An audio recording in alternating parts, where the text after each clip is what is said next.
Portanto, assim como vocês receberam a Cristo Jesus, o Senhor, continue a viver nele, enraizados e edificados nele, firmados na fé, como foram ensinados, transbordando de gratidão. Colossenses 2, do 6 ao 7.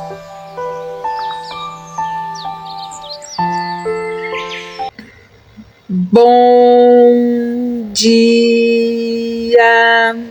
Estamos de volta com as nossas reflexões matinais enraizados em Cristo. Neste mês de outubro, Outubro Rosa, nós estamos falando sobre algumas mulheres da Bíblia e suas lições de fé. Hoje eu quero falar da escrava que deu nome a Deus. O nome dela é Agar.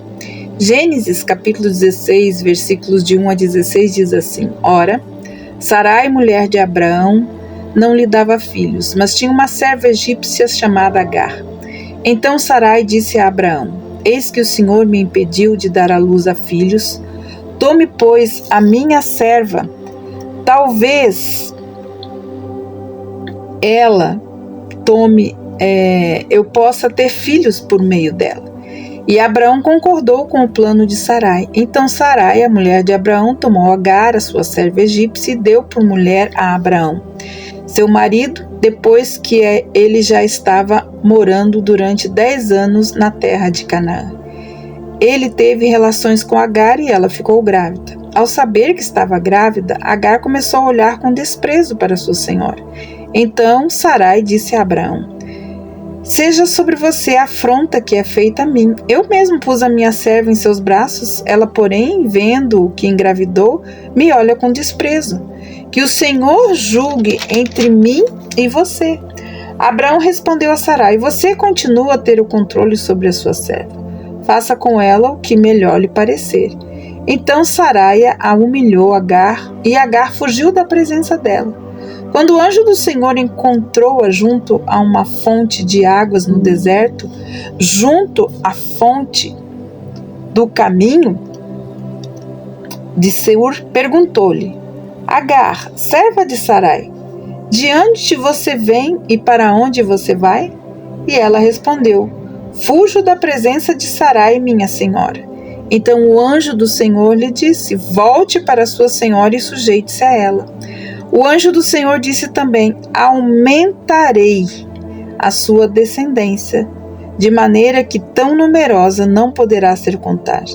O anjo do Senhor continuou: Você está grávida e dará à luz a um filho, a quem chamará Ismael, porque o Senhor ouviu o grito de aflição. E ele será entre homens como um jumento selvagem, a sua mão será contra todos e a mão de todos será contra ele.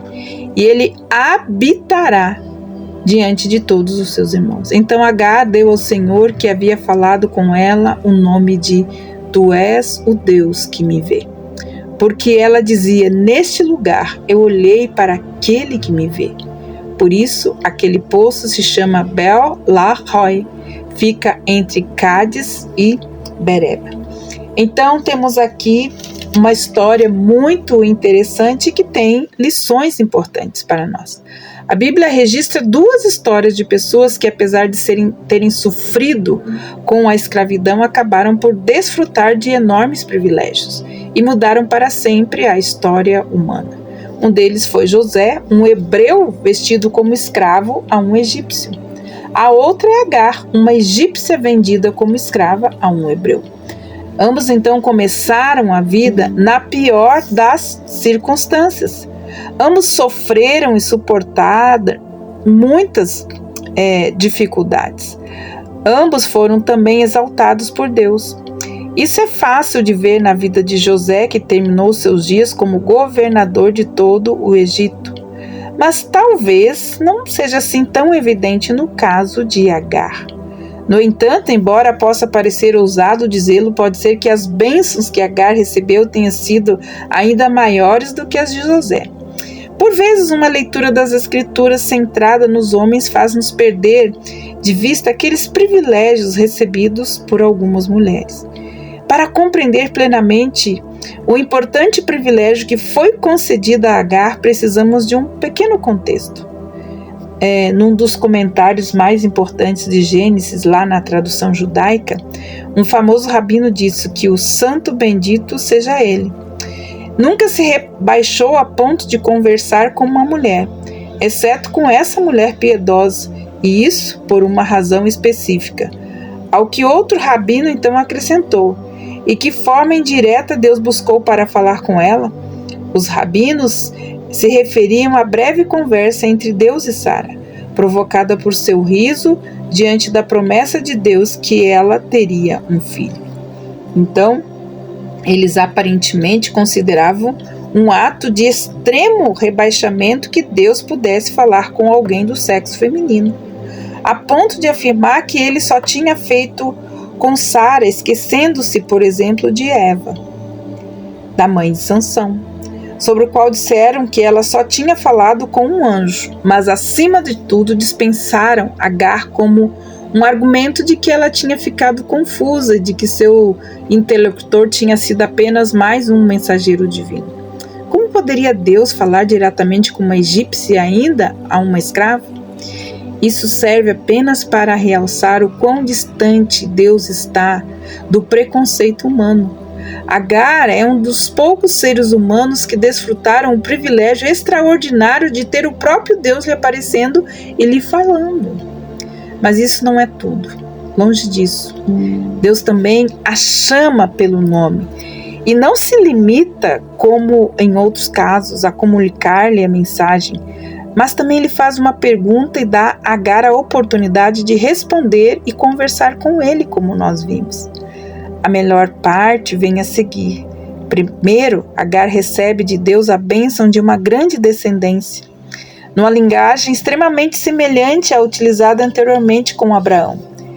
E o mais extraordinário de tudo é que a incontável descendência prometida a Agar não está, como no caso de Sara, ligada a uma promessa feita a um homem, mas é algo especialmente prometido a ela. Ela desfrutou do privilégio extraordinário de ter o próprio Deus lhe falando e lhe aparecendo. Agar é uma das poucas mulheres nas Escrituras que é abençoada com o privilégio de ter o próprio Deus anunciar-lhe que ela concebeu. As palavras que nós vimos aqui em Gênesis 16:11 têm uma semelhança notável com as que o anjo dirigiu a Zacarias a respeito de Isabel, ou a José a respeito de Maria, e depois repetidas vezes a própria mãe de Jesus, com a diferença de que aqui o próprio Deus, que fala diretamente a Agar, é responsável por essa anunciação. Então, o que se segue é um privilégio tão grande que é difícil conceber. Deus recebe muitos nomes nas Escrituras, cuja origem está na autorrevelação de Deus. No entanto, aqui nesse caso extraordinário e único, é um ser humano, é uma mulher, uma humilde escrava que dá um nome a Deus. Então Agar deu ao Senhor, que havia falado com ela, o nome de Tu és o Deus que me vê. Na Bíblia, Deus muda o nome de diferentes pessoas para dar um novo propósito e um novo significado às suas vidas. Mas com Agar, depois de ouvir que o seu filho será chamado Ismael, isto é, Deus ouve, dá um nome ao próprio Deus e chama El Roi, o Deus que vê. Haverá melhor prova do que a própria vida de Agar de que Deus ouve e vê os aflitos? Nessa história, Agar foi concebida para ser um mero objeto, um recipiente, um corpo escravo, destinado a conceber uma criança para outra mulher. No entanto, o Deus que ouve e vê os aflitos intervém para dar dignidade e propósito e bênção a esta mulher. Podemos ser desprezados, coisificados, usados, abusados por outro, mas para Deus, cada um de nós tem um nome, tem dignidade e tem possibilidade de um relacionamento eterno com Ele. Deus tem um propósito e significado para cada pessoa. A história de Agar foi apenas uma dessas ocasiões em que o véu foi levantado para que pudéssemos ver Deus em ação e os seus propósitos revelados. Embora Deus não apareça hoje face a face conosco, nós temos o privilégio ainda maior de ter Jesus como nosso mediador e também como nosso advogado, e ter acesso com confiança ao próprio trono de Deus nos céus.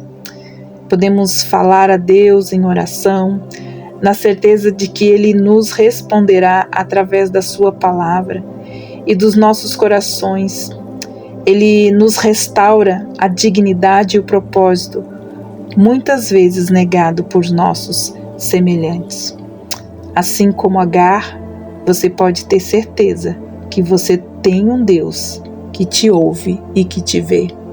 E nos momentos de maiores aflições na nossa vida, você pode ter certeza que o Deus que te vê, Ele vai te encontrar e revelar os propósitos eternos para a sua vida.